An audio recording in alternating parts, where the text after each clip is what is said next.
Y a ver un poco. Voy a tratar de entrar otra vez. A ver un momentito. Voy a salir y voy a entrar.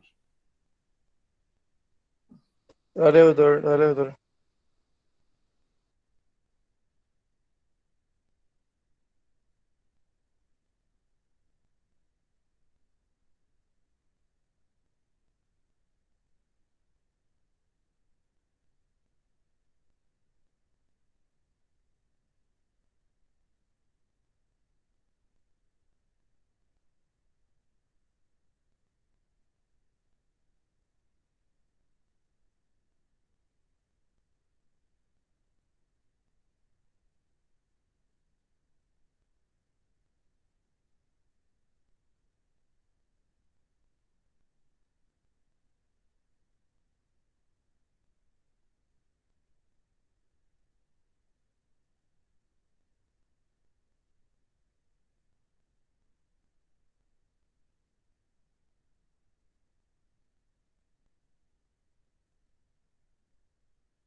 Bueno, bien. No sé si cómo está ahora.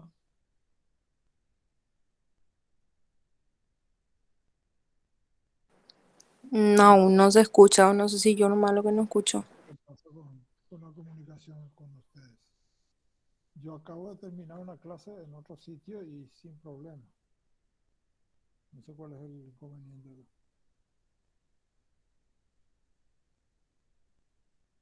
No, no se escucha mismo. No, no, no.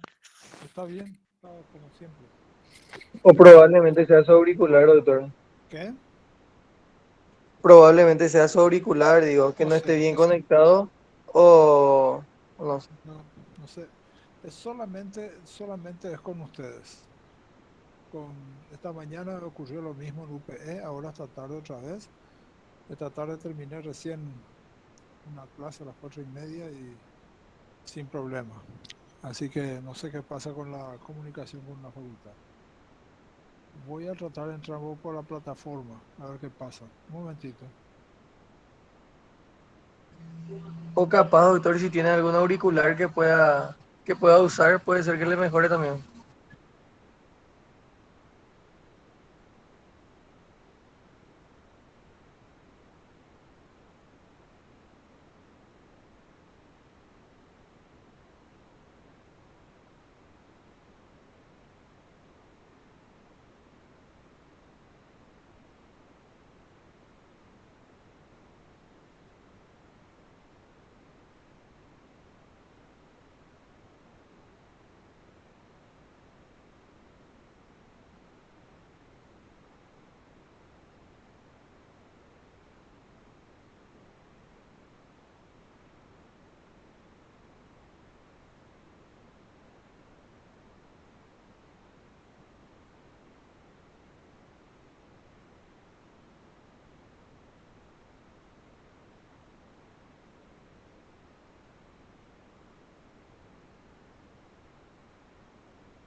A ver, no sé si ahí se escucha algo.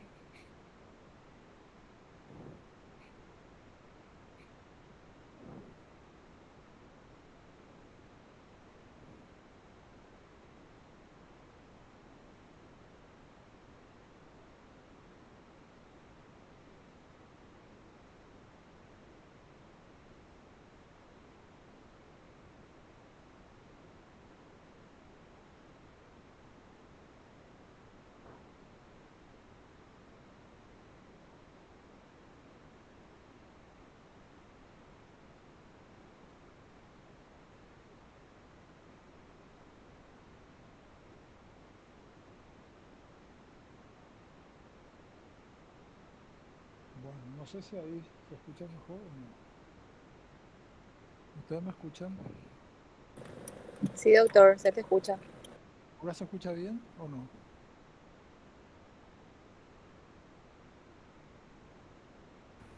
Sí, doctor, se escucha. Ahora no. Ahí se escucha. Sí, doctor. Ya, vamos a probar ahí entonces. Bueno, entonces, no sé si hay alguna consulta previa para el examen.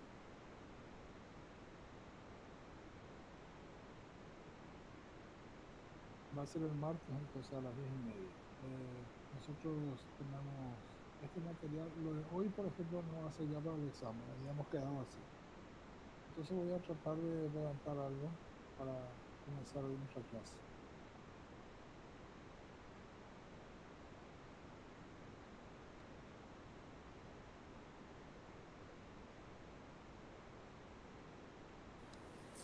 Doctor, no se te escucha.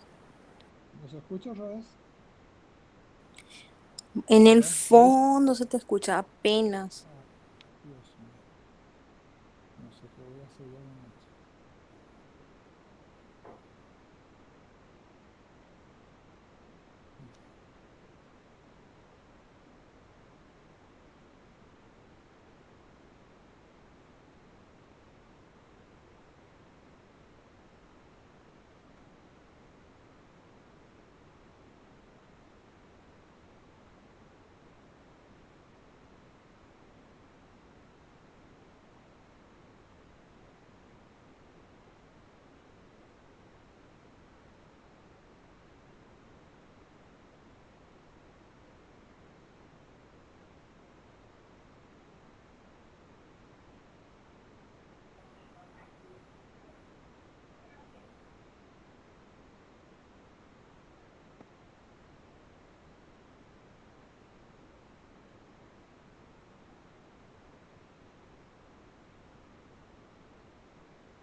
Bueno, ahí, ¿qué tal? ¿Cómo estamos? ¿Se escucha algo? Se te escucha ahora, doc. Un poco bajo, pero ¿Se se escucha? escucha. ¿Se escucha? Bueno, vamos a tratar de... Ustedes me avisan cualquier Bajito cosa. nomás. Sí, a ver si puedo levantar más.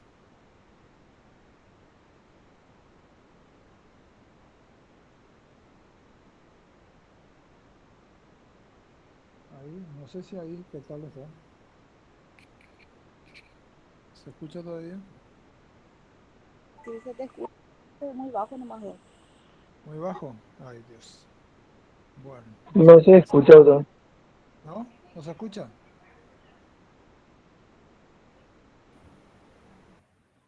Ahora mismo sí, doctor. Pero de repente se va a apagar. Voy a poner en la boca el micrófono. A ver si con eso. Ahí sí, doctor, se le Bueno, escucha mejor. Ahora sí, doctor. bueno, voy a tratar acá. Estoy poniendo dentro, casi casi dentro de la boca el micrófono. Bien, vamos a tratar de comenzar. Lo que vamos a hacer es entonces ver este tema de leishmaniosis o leishmaniasis, que está, ustedes saben, producida por leishmania, por los grupos de leishmania. Acá tenemos que conocer que esta es una, ya sabemos, que es una enfermedad producida por protozoario del género Leishmania y se transmite por picadura de un insecto que es un flebótomo. Es una enfermedad que en ciertos lugares ha sido emergente, en otros lados ha sido reemergente y que depende de los factores psicosociales y que puede convivir con una otra patología que es el VIH. Nosotros tenemos entonces que esta es una enfermedad infecciosa que afecta la piel y mucosas, porque hay una de las formas que está en la piel y después se extiende a las mucosas y también hay otra que es visceral. Entonces, este protozoario pertenece a la familia Trypanosomatidae, ¿ve? Que es la Leishmania. Este el grupo ya hablamos la vez pasada de Trypanosoma y ahora vemos el caso de Leishmania. Ustedes tienen acá, entonces, que es la familia Trypanosomatidae, género Leishmania, y subgénero Leishmania ibiana. Esto lo vamos a mostrar enseguida por qué. Hay complejos que están separados por las características de cada uno, ¿verdad? Y nosotros tenemos acá, a ver,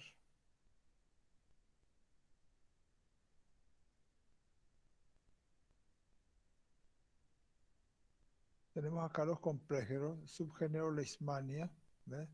Que están Leishmania donovani, infantum, chagassi, otro complejo de Leishmania trópica, que es la trópica mayor etiópica y quilisiqui. El complejo mexicana amazonensis, Garambi, Tifanol y venezuelensis. También tenemos el subgénero Viania, porque acá este es un grupo, el subgénero Leishmania, y hay otro que es el subgénero Viania. Acá tenemos el complejo Leishmania brasiliensis, con aquellos que están dentro de las especies panamensis, guyanensis, peruviana, colombiensis, ecuatoriensis, leisoni, naifi y shafi. Entonces, estos son, pueden presentarse de diferentes maneras. Esta es la forma ya intracelular. Fíjense ustedes la cantidad que hay en los macrófagos y esta es la presentación que tienen una vez que se instalan en el ser humano. Ahora, el ciclo de vida de estos sería que cuando pica el flebótomo, el flebótomo es el, lo que algunos le llaman mosquita de la arena, ¿verdad? Pero es el nombre vulgar. Nosotros no tenemos que decir que es una mosca, sino decir que se transmite a través de un flebótomo. En guaraní eso se llama, perdón,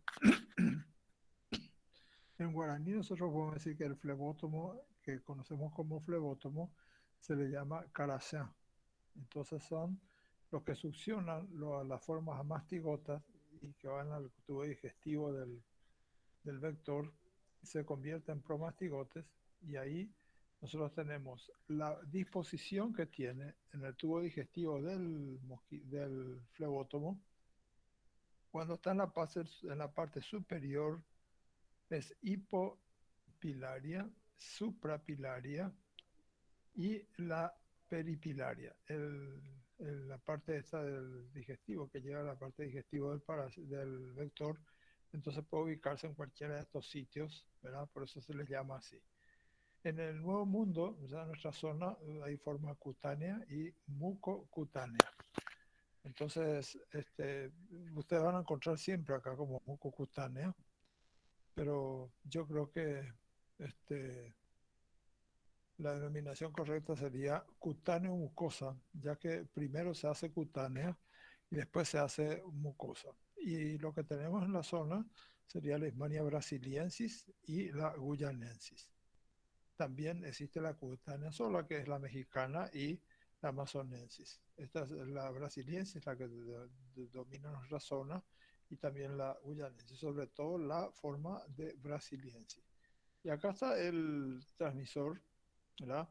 Que es un flebótomo, el flebótomo hembra, y fíjense cómo tienen las alas, bien característico, no es una mosca, no es un mosquito, sino que es un flebótomo. Entonces, ahí tenemos pertenece a la familia Picodidae y su género es Lutzomia. Y acá podemos tener alguna especie como, por ejemplo, Lutzomia longipalpis. Acá está, Flebotomus longipalpis o Lutzomia longipalpis cuando está produciendo la picadura. Acá tenemos este protozoario, que es del grupo de los histohemoflagelados. Histohemoflagelados. Acá tenemos el grupo Leishmania y el grupo Viania. Entonces, esta está en la zona suprapilórica del vector y esta se ubica en la zona del intestino medio y posterior del vector. Por eso se habla de Leishmania y Viania. Y hay que recordar, ustedes ya conocen, pero es solamente para recordar esto, que existe la forma promastigote. Este es un vector, se encuentra en el intestino del vector y es un promastigote móvil. Después va formándose acá, ven ustedes el flagelo, ¿eh?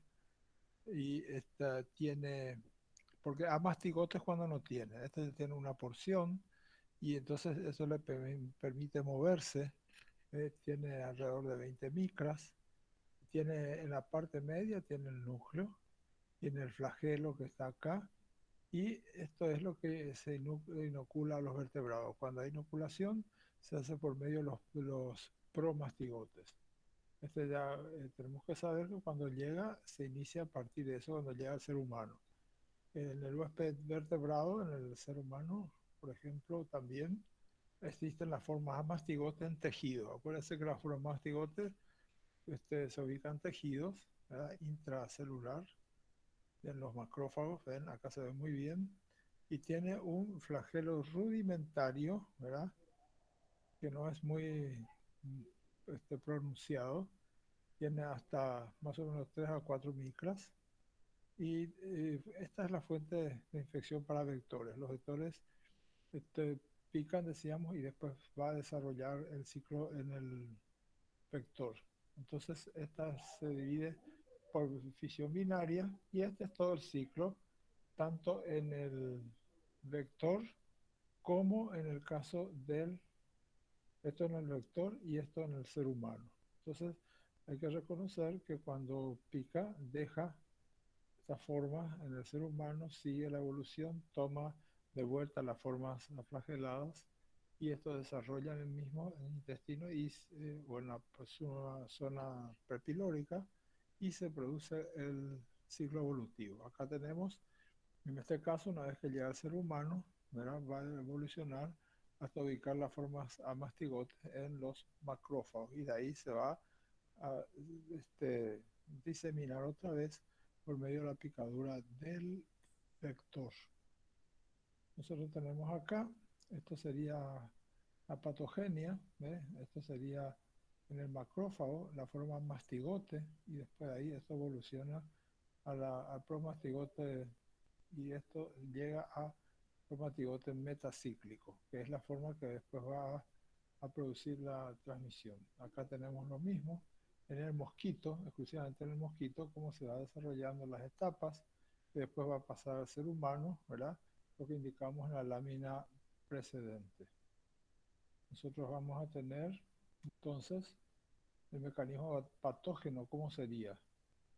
Entonces tenemos que los macrófagos, las células que están llenas de amastigotes, entonces reciben por medio de unos receptores del parásito y entonces estos fagocitan al parásito y entra dentro del mismo y esos promastigotes están en el área intercelular. Se activa el complemento y se transforman en amastigotes. Toda la forma amastigote se va a desarrollar dentro de los macrófagos y a partir de ahí entonces se va a producir la circulación de los macrófagos por invasión de las células huésped.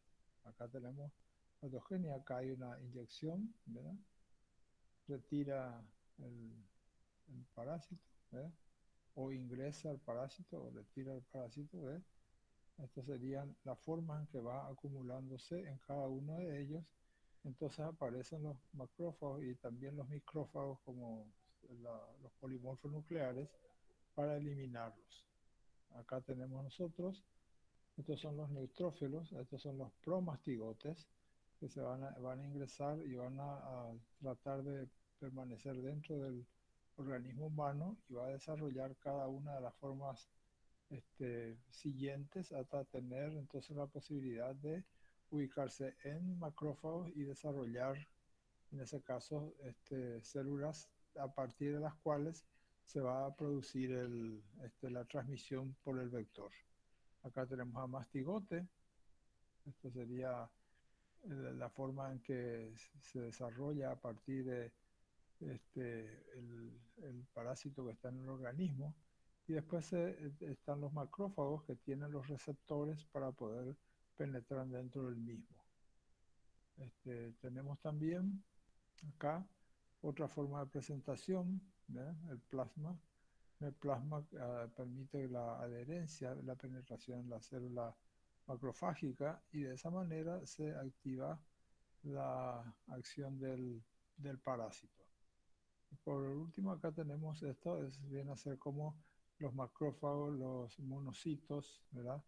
Son todos los que tratan de eliminar a estos parásitos, ¿verdad? Pero una vez que estén en el macrófago ya desarrollan allí. Entonces tenemos una forma de leishmaniasis, que es leishmaniasis cutánea localizada en un solo sitio, ¿verdad? Acá tenemos la úlcera leishmánica. Esta úlcera leishmánica es única, a veces múltiple, en varios sitios, ¿verdad? Por picaduras sucesivas. Entonces tiene una base que es la base límpida, pero que a veces puede adquirir bacterias y entonces en ese caso se produce, una vez que adquiera bacterias, se produce la sobreinfección. Pero generalmente es un fondo limpio, no duele y al tener un reborde acá alrededor, una forma crateriforme, que, como en sacabocado, que después con el tiempo puede ir cerrándose. La gente piensa que se ha curado y entonces esto hay que reconocer también en muchos pacientes, hay que reconocer la lesión. Es importante reconocer la lesión para que uno pueda pensar de que eso es una forma de leishmaniasis. Después viene la forma cutánea difusa, ¿eh? Entonces acá a falta de una respuesta de inmunidad celular, entonces puede, digamos, diseminarse. Esa diseminación del parásito va a través del líquido tisular, la linfa y por la vía sanguínea. Esa es la forma de transmisión. Una vez que tengamos eso, está la leishmaniasis mucocutánea. Se hizo mucosa en esta zona, que tiene lo que se llama una boca de tapir, hay un desarrollo en la parte mucosa, y esta parte mucosa está totalmente inflamada. En la zona del tabique, hay que revisar el tabique en estos casos, entonces generalmente la gente va perdiendo el tabique y va perdiendo toda la estructura nasal. También tenemos la leishmaniasis visceral, acá tenemos visceral, este chico una patosplenomegalia que tiene fiebre y pérdida de peso y un abdomen que es característico porque hay un aumento del tamaño. Como dijimos, hay hepatosplenomegalia, entonces por eso aparece esta situación. Estas son las posibilidades que se presentan cuando se produce esta infección. Entonces, en cuanto a la clínica del paciente, hay una incubación de 2 semanas a 2 meses. Hay una sola lesión generalmente, pero podría ocurrir algunas otras que puedan tener más. Hay lesiones crónicas, algunas se van cerrando solas, es generalmente en las extremidades y en la cara. Respeta las palmas, las plantas y cuero cabelludo, pero sí en las partes descubiertas donde el vector puede depositar, pues, la picadura puede depositar parásitos, eso ocurre en esas zonas. Hay una mácula que es eritematosa, está enrojecida, después se va sobrelevando, hay una pápula, hay una póstula indurada y entonces hay una zona enrojecida que van creciendo ahí alrededor y después se ulcera la cuestión. Se va ulcerando y tenemos la denominada úlcera leishmánica, ¿verdad? Entonces, cuando hay un paciente se ve muy bien la úlcera lismánica o se puede ver una consecuencia de la presencia de la úlcera que viene a ser la cicatriz, que es característica en las zonas que decíamos acá. Se recubre el líquido amarillento y hay una lesión costrosa.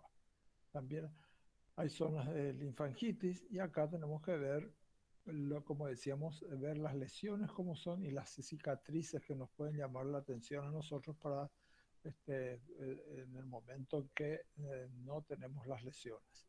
Entonces, ¿qué criterios tenemos? Acá se consulta si hubo previamente un golpe, un trauma, ¿verdad? No hay trauma previo, por lo menos ha tardado más de 2 semanas hasta 2 meses sin curar, una úlcera redonda u ovalada, bien circunscrita, tiene como un rodete, un borde elevado, ¿ve? Tiene nódulos en sin úlcera, hay pápulas, hay úlceras pequeñas y adenopatía regional. Entonces hay una hipertrofia del ganglio de la región. La cicatriz puede ser una úlcera sin trauma previo también. ¿Ya? Úlcera tardó en curar 2 o más semanas, es redonda o ovalada, forma estrellada, es lisa, deprimida, nacarado y con cambio de pigmentación. Esto llama la atención la cicatriz, entonces uno hace la investigación epidemiológica, las características clínicas que presenta, y entonces tenemos que determinar a ver a qué corresponde. Nosotros tenemos acá las complicaciones que se producen luego de esto, el compromiso de las mucosas, el tabique nasal.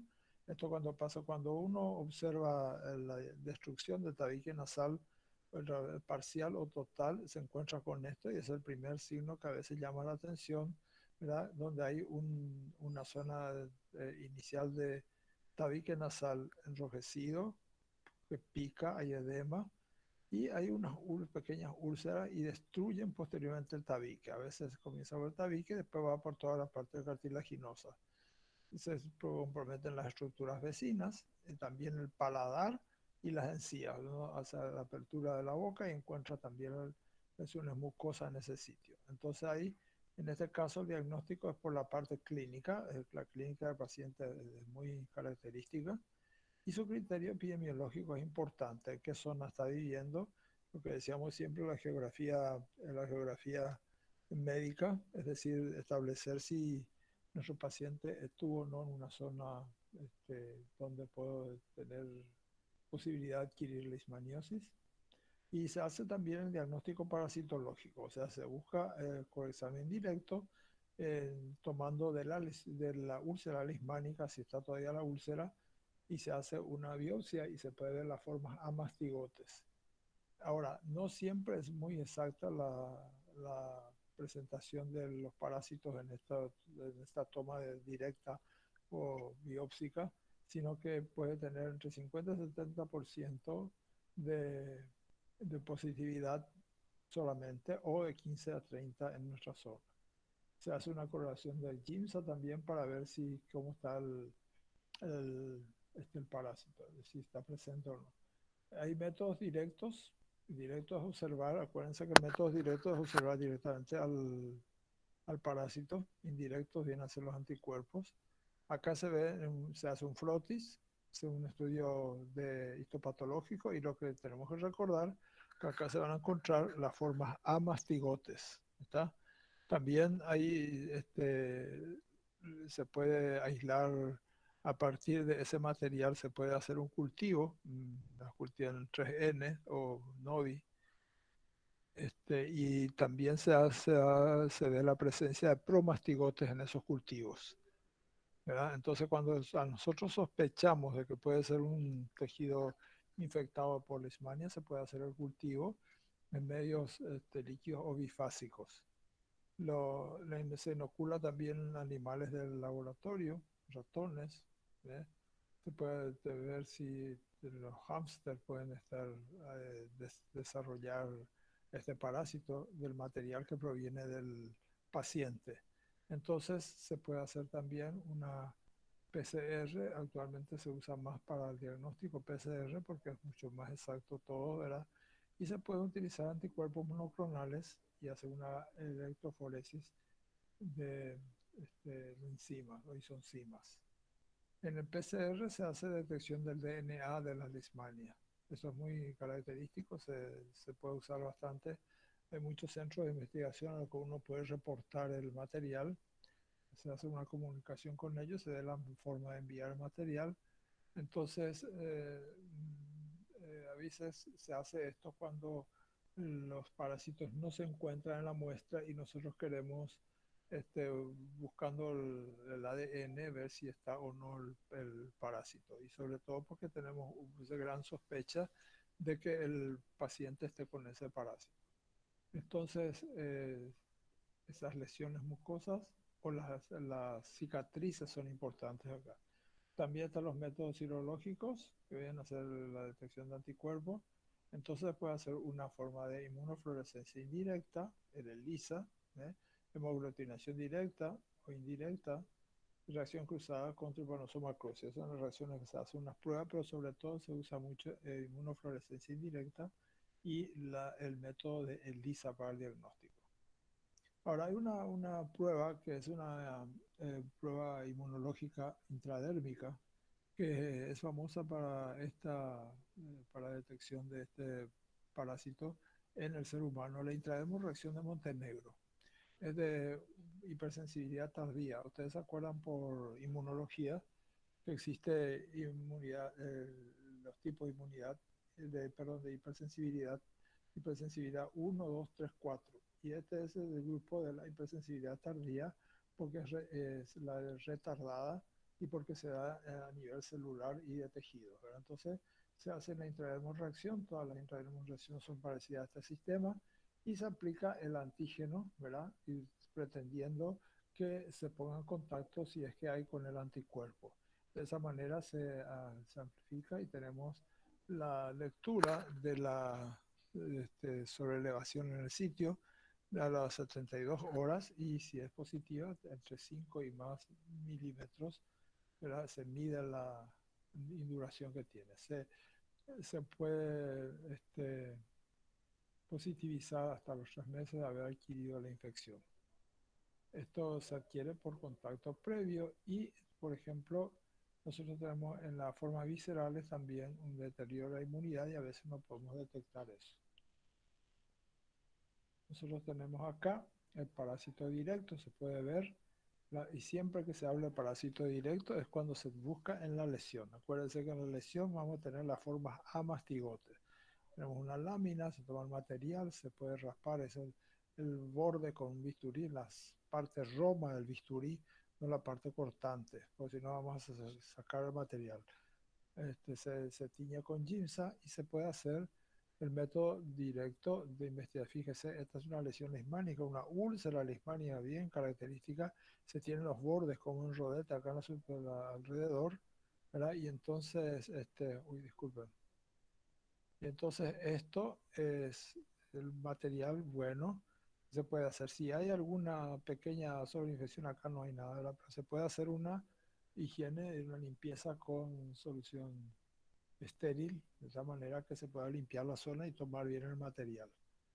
Acá tenemos nosotros, se puede hacer impronta, primero se toca en esta zona, se empuja, se va haciendo para lo que se llama impronta y después se pasa a una lámina y se puede hacer varios toques y eso te deja secar y se colorea con la coloración de Giemsa. También se puede usar la coloración de Wright, que es perfecto para materiales de este tipo.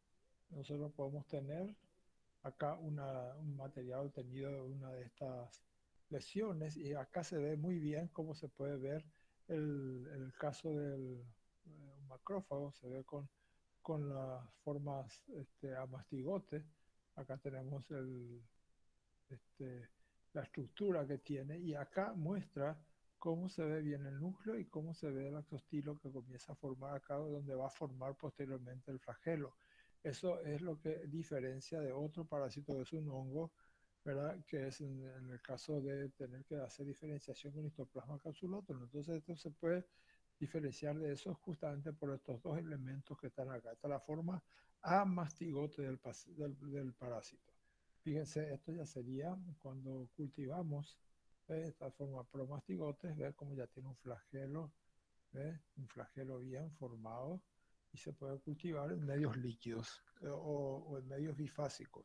Cuando digo medios bifásicos, porque tiene una parte sólida y encima un líquido y que generalmente se hacen tubos. Fíjense acá, para el cultivo también se puede tomar la muestra de la lesión de la úlcera lismánica, una buena úlcera para hacer un buen estudio. Fíjense acá cómo esto ya había evolucionado. Acá se puede hacer también por aspiración, se aspira con una aguja, se toma el material de tal manera que pueda servirnos, o se hace por impronta o pues se hace por aspiración de material. Y acá tenemos los cultivos que se hacen y se observan las formas promastigote que están acá.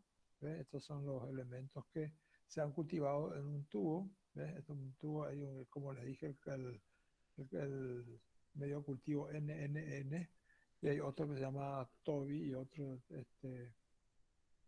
el NNN. Entonces, de esa manera se puede hacer el cultivo y lo que se aísla van a ser formas promastigotes.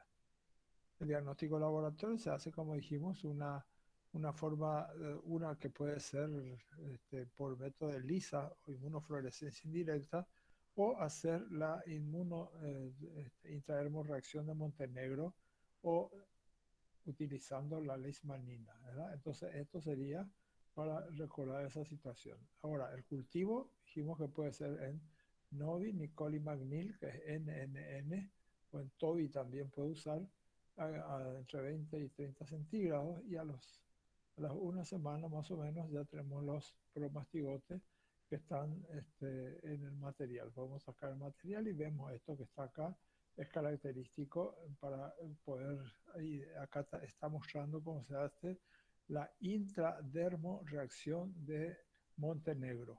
Una pequeña aguja, se introduce el antígeno, porque nosotros suponemos que el paciente está con anticuerpos, introduce y después se puede hacer la lectura a las 48 y hasta 72 horas de haber aplicado la leishmanina, o sea, el extracto de leishmania. Entonces acá no se ve muy bien la situación, pero sí se puede tocar, tratar de interpretar no observando una gran sobreelevación, sino que una pequeña nodulación que está por debajo, y se puede tocar eso y se hace la medición en milímetros, ¿verdad? Entonces el diámetro, cuando es igual o mayor a 5, entonces se dice que es positivo, cuando es menor es negativo. Esa sería una prueba de la intradermorreacción de Montenegro. Por la inmunofluorescencia indirecta, nosotros podemos hacer por anticuerpos anti-leishmania, por unión del promastigote con leishmania, anti-leishmania, por inmunoglobulina G y fluoresceína, diluciones del suero, detectar por títulos, o sea, determinar la concentración que tiene, ¿verdad? Hasta 1,80.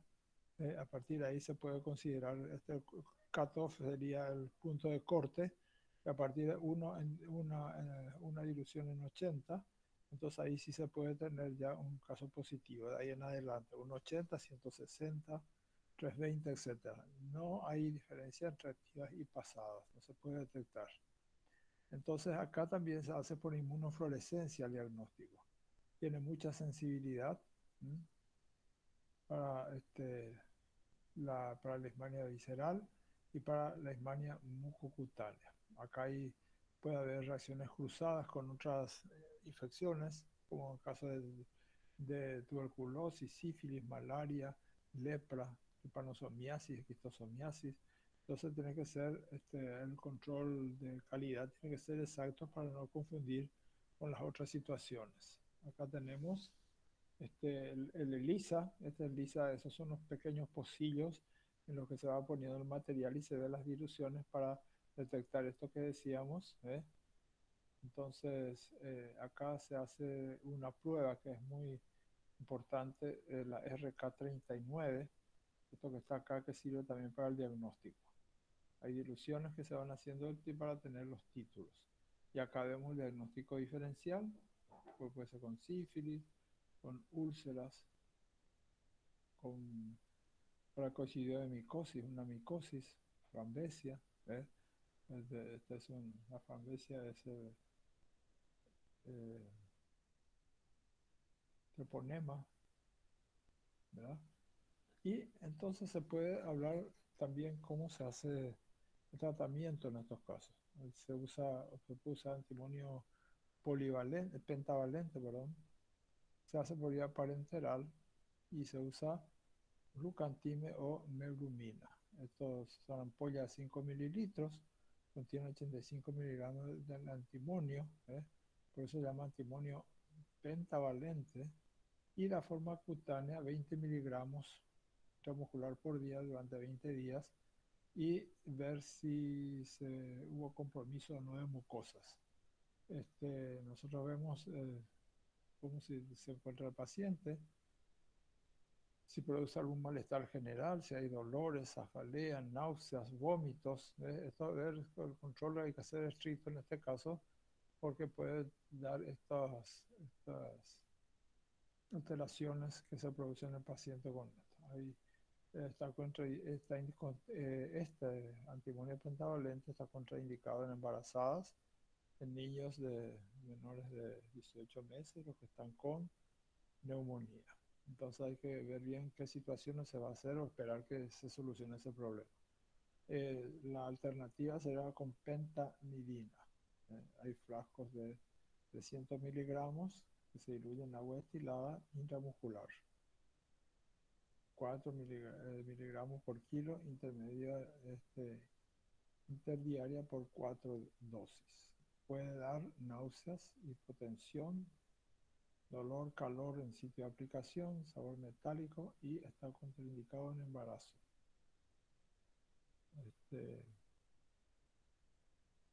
Acá tenemos también anfotericina B, se puede utilizar en forma mucocutáneas, 1 miligramo por kilo peso interdiario, no más de 50 miligramos hasta completar 2 gramos a 3 gramos.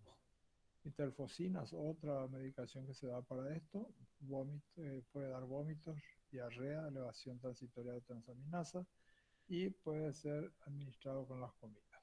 Entonces, el tratamiento de la leishmaniasis mucocutánea puede ser en primera línea antimoniales pentavalentes, lo que hemos indicado en principio, y este paciente no debe recibir más de 2 cursos de tratamiento. Entonces se hace una tanda de tratamiento una siguiente semana y ya no, porque entonces ya no se, a partir de la tercera o cuarta serie ya no se produce efectos positivos porque puede llegar a producir toxicidad. Nosotros tenemos acá el tratamiento de la mucocutánea espondia, sería también la lesión cutánea primaria. En esa se puede usar lo que estábamos indicando acá, tratamiento con pentavalentes, y se puede usar dosis de 20 miligramos de antimonio pentavalente por kilo de peso por día, por 20 días, y esto se va controlando y se evidencia si hay 2 cursos de tratamiento o no, si hay necesidad de más o no. También se puede hablar de lesión mucosa y en ese caso se indica que puede haber los casos de magnesia mucosa con compromiso leve y moderado de mucosas. También se usa el 20 miligramos de antimonio pentavalente, y son 5 por kilo peso día. Entonces se usa por 30 días y las dosis de antimoniales pentavalentes no deben ser de 3 ampollas. En caso severo se utiliza una segunda dosis, una segunda línea del grupo para ver qué es lo que ocurre con el paciente, si mejora o no. Se puede estar dando varias series porque puede ser tóxico para el paciente. Estos antimoniales pentavalentes se usa en el tratamiento también de la leishmaniasis visceral, la forma visceral que puede tocar, ya como dice su nombre, las vísceras, y en ese caso se usa durante 30 días por vía intramuscular o endovenosa, diariamente una sola dosis, y se va controlando la cantidad de miligramos que se controla y no pasar de la cantidad indicada. Entonces acá tenemos la cutánea, la mucocutánea y la visceral. ¿Qué es lo que se piensa como criterio de curación. Entonces nosotros tenemos que ver si se produce en la cutánea, si se produce una epitelización en la zona, si se aparece la induración base y si cicatriza bien y qué es lo que ocurre si este paciente dice desaparecen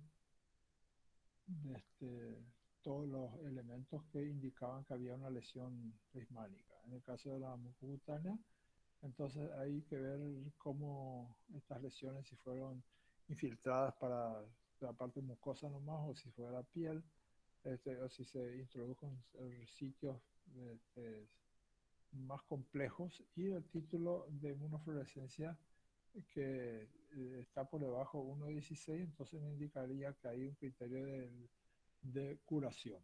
También tenemos la forma visceral, entonces va disminuyendo todos los síntomas y signos que teníamos en un principio. Se hace la prueba de Montenegro para ver cómo está la situación, se va normalizando la situación de la leishmaniosis visceral, disminuye la esplenomegalia, también posteriormente la patomegalia, y hay que controlar los títulos que estén por debajo de 1.32. Estos criterios de curación: aplanamiento del borde activo de la lesión, si esta lesión cutánea o mucosa, si desaparece en la base de la úlcera, si cicatriza, si desaparece la cadena linfadenitis que tiene. Eso es importante de definir, y no parásitos en reacción inflamatoria por la biopsia. Las mucosas de las lesiones deben desaparecer y disminución de títulos de los estudios inmunológicos que se le haga. Eso es entonces para nuestro paciente. Ahora, si vemos también esta visceral o Kala-Azar, enfermedad negra le llaman, y está producida por Donovan, Infantum y Chagassi. Fíjense, esta es la estructura que tenemos para ver, y la patología nos indica que hay un vaso aumentado, el hígado también, de color gris nodular, células de Kupffer con presencia de parásitos. Hay el estudio del hígado, dimensiones de la cápsula. Acá el infiltrado de células mononucleares y eosinófilos, cuerpo de Leishman-Donovan, y la fibrosis y alinización. Esto para que se establezca de que hay esta patología. Ahora, nosotros podemos tener estudios en médula ósea, puede haber una hiperplasia del sistema retículo endotelial, disminuye las células y se alteran las células rojas y blancas, hay megacariocitos y hay abundantes mastigotes intracelulares. Esto es importante, en la médula se hace una punción de médula y se puede ver estos mastigotes hasta allí. Los ganglios linfáticos están aumentados de tamaño, los mesentéricos, hiperplasia del tejido linfoide, y se observan los parásitos, o sea que va a haber médula ósea y en linfáticos se va a observar. Esos son criterios que hay que tomar en cuenta para definir si el paciente tiene o no si sigue con la infección. Nosotros tenemos acá en la clínica, hay esplenomegalia, hay también hepatomegalia, ¿verdad? Esto llega a aumentar toda la parte del abdomen. Hay adenitis, hay toda la parte de ganglionar está aumentada de tamaño, hay una hipertrofia. Hay un aumento en la pigmentación de la piel, hay anemia, hay leucopenia, trombocitopenia, hay hemorragias porque disminuye todo esto, toda la serie. eh, el post-Kala-Azar hay nódulos similares a la lepra, como estos números que están acá, se ven, ¿verdad? Y esta es una enfermedad que después de 2 años de enfermedad se va conociendo lo que ocurre. Acá tenemos el diagnóstico. La búsqueda del parásito es lo más importante para ver si es que están en la lesión. Acuérdense que la lesión es una forma mastigote, mastigote, también en hígado y ganglios linfáticos. En este caso, porque estamos hablando de visceral. Entonces, también de ver cómo están los hepatocitos y si los linfáticos contienen o no al parásito.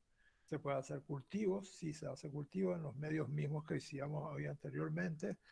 Se puede hacer serología, inmunoserología, y también la prueba de Montenegro. y se trata con antimoniales pentavalentes, el SB, el antimonio pentavalente, 20 miligramos kilo día, intramuscular o intravenoso. Máximo de dosis por día sería 850 miligramos hasta 40 días. También es importante la curación clínica cuando no se evidencia presencia de parásitos en la médula ósea. Por eso, acá la punción del hueso es muy importante. Acá hay también otros datos como citábamos hoy, la fotericina y intefosina. Acá tenemos, decíamos que estamos hablando actualmente de las enfermedades transmitidas por vectores, ¿ve? Y con una sola picadura nosotros podemos tener malaria, dengue, leishmaniasis, enfermedad de Lyme, fiebre amarilla, enfermedad de Chagas. Entonces todo esto es importante para nosotros y tenemos en cuenta la presencia de vectores, ¿está? Y tenemos acá que nosotros lo que tenemos que hacer es controlar a los vectores y utilizar cierta forma de vida. Si uno vive en una zona endémica donde hay vectores, acuérdense que el vector acá es un flebótomo, y entonces acá Lusamia longipalpis es uno de ellos, y acá tenemos que tener ropas que están cubriendo el cuerpo, poner mosquiteros, poner en las ventanas, nada más poner estas mallas de metal, mallas metálicas, eliminar criaderos de los flebótomos. Estos serían, como ustedes ya conocen, todo el sistema de utilización de la protección en los casos de vivir en zonas donde puede encontrarse esto. En nuestro medio sí hay en nuestro medio sí hay leishmaniasis visceral, también ha habido bastante, pero el control está disminuyendo, la leishmania cutáneo mucosa, ¿está? Bueno, a ver un poco, ya estamos, sí. Bueno, no sé si hay una consulta, no sé si fue fácil o difícil escuchar esto, no sé si pudieron escuchar, no sé si bien o más o menos. Se escuchó, pero poco, doctor. Estaba un poco bajo.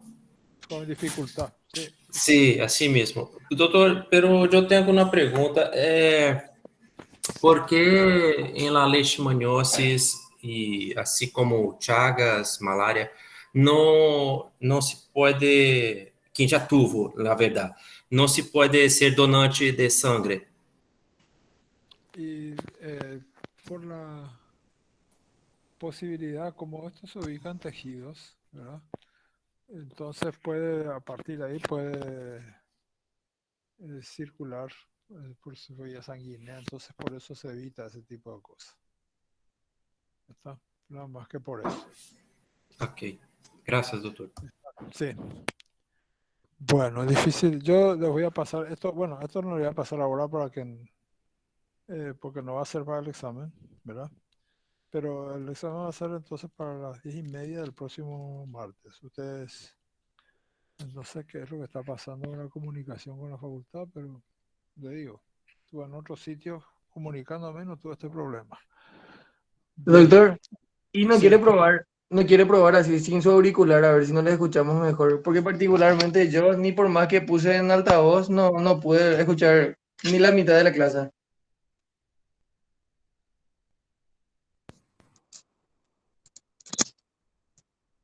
¿Ahí escuchas? Ahí estoy Ah, ahí un poco mejor, doctor. material.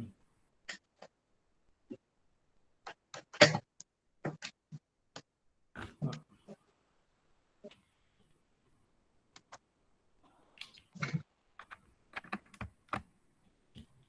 Bueno, parece con esto. Parece que está muy difícil, pero yo les voy a tener que ver si cambio el micrófono, que por eso. Exacto. Bueno, entonces yo creo que podemos dejar acá y nos encontraríamos el próximo martes, ¿verdad? Sí, doctor. Sí, doctor. Próximo Así mismo, martes. doctor. Listo, gracias por atender esta situación. Nos veríamos el martes entonces.